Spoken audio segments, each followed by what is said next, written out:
Mga kapatid na lalaki at mga magulang, pakinggan ninyo ang pagsasanggalang na gagawin ko ngayon sa harapan ninyo. At nang marinig nilang siya'y kinakausap niya sa wikang Ebreo, ay lalo pang tumahimik sila at sinabi niya, "Ako'y Hudyo na ipinanganak sa Tarso ng Cilicia. Datapwat pinapag-aral sa bayang ito sa paanan ni Gamaliel, na tinuruan alinsunod sa mahigpit na kaparaanan ng kautusan ng ating mga magulang.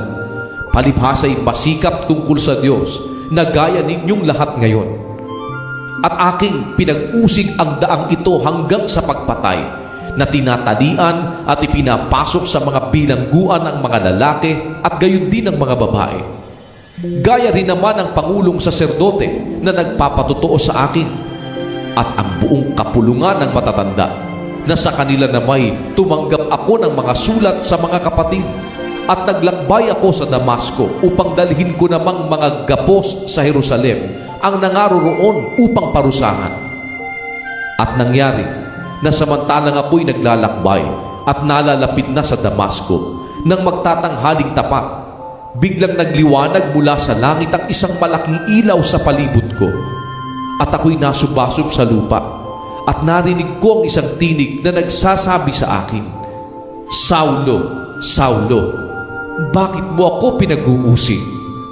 At ako'y sumagot, "Sino ka baga, Panginoon?" At sinabi niya sa akin, "Ako'y si Jesus na taga Nazaret na iyong pinag-uusig." At sa katotohanan ay nakita ng mga kasamahan ko ang ilaw, datapwat hindi nila narinig ang tinig na nagsalita sa akin. At sinabi ko, "Ano ang gagawin ko, Panginoon?" At sinabi sa akin ng Panginoon, "Magtindig ka at pumaroon ka sa Damasco, at do'y sasabihin sa iyo ang lahat ng mga bagay na itinalagang gagawin mo." At nang hindi ako makakita dahil sa kaningningan ng ilaw na yaon, palibhasa'y inakay ako sa kamay ng mga kasamahan ko, ay pumasok ako sa Damasco. At isang Ananias, lalaking masipag sa kabanalan ayon sa kautusan, na may mabuting katunayan ng lahat ng mga Hudyong nagsisitahan doon, ay lumapit sa akin, at natatayo sa tabi ko ay nagsabi sa akin, "Kapatid na Saulo, tanggapin mo ang iyong paningin." At ng oras ding yaoy, tumingin ako sa kanya, at sinabi niya, "Ang Diyos ng ating mga magulang ay itinalaga ka upang mapagkilala mo ang kanyang kalooban, at makita mo ang banal, at marinig mo ang isang tinig mula sa kanyang bibig, sapagkat magiging saksi ka niya sa lahat ng mga tao tungkol sa mga bagay na iyong nakita at narinig. At ngayon, bakit ka tumitigil?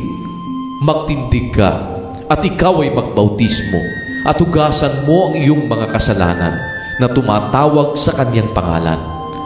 At nangyari na nang ako'y makabalik na sa Jerusalem, at nang ako'y nananalangin sa templo, ay nawalan ako ng diwa.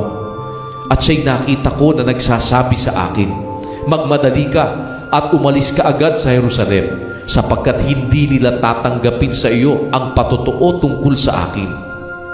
At aking sinabi, "Panginoon, napagtatalastas nila na ako ang nagbilanggo at humampas sa bawat sinagoga sa mga nagsisisampalataya sa iyo.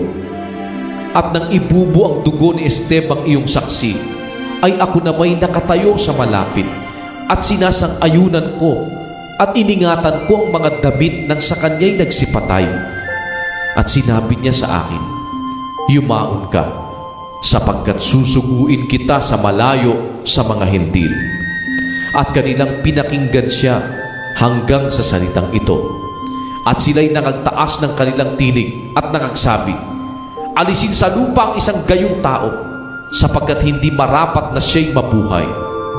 At samantalang sila'y nangagsisigawan at ipinaghahagisan ng kanilang mga damit at nangagsasabog ng alabok sa hangin, ay ipinag-utos ng Pangulong Kapitan na siya'y ipasok sa kuta, na ipinag-uutos na siya'y sulitin sa pamamagitan ng hampas, upang maalaman niya kung sa anong kadahilanan sila'y nangagsigawan ng gayon laban sa kanya. At nang siya'y kanilang magapos na ng mga panaling katat, ay sinabi ni Pablo sa senturyong nakatayo sa malapit, "Matuwid baga sa iyo na hampasin ng isang taong taga-Roma na hindi pa nakakatulan?" At nang ito'y marinig ng senturyon, ay naparoon siya sa Pangulong Kapitan at sa kanya'y ipinagbigay alam na sinasabi, "Ano baga ang gagawin mo sapagkat ang taong ito ay taga-Roma?" At lumapit ang Pangulong Kapitan at sinabi sa kanya, "Sabihin mo sa akin, ikaw bagay taga-Roma?" At sinabi niya, "Oo."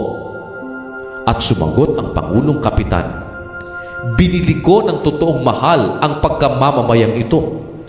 At sinabi ni Pablo, "Ngunit ako'y katutubong taga-Roma." Pagkarakangay, nagsilayo sa kanya ang mga sa kanya sana'y susulit. At ang Pangulong Kapitan din naman ay natakot nang maalamang siya'y taga-Roma at dahil sa pagkagapos niya sa kanya.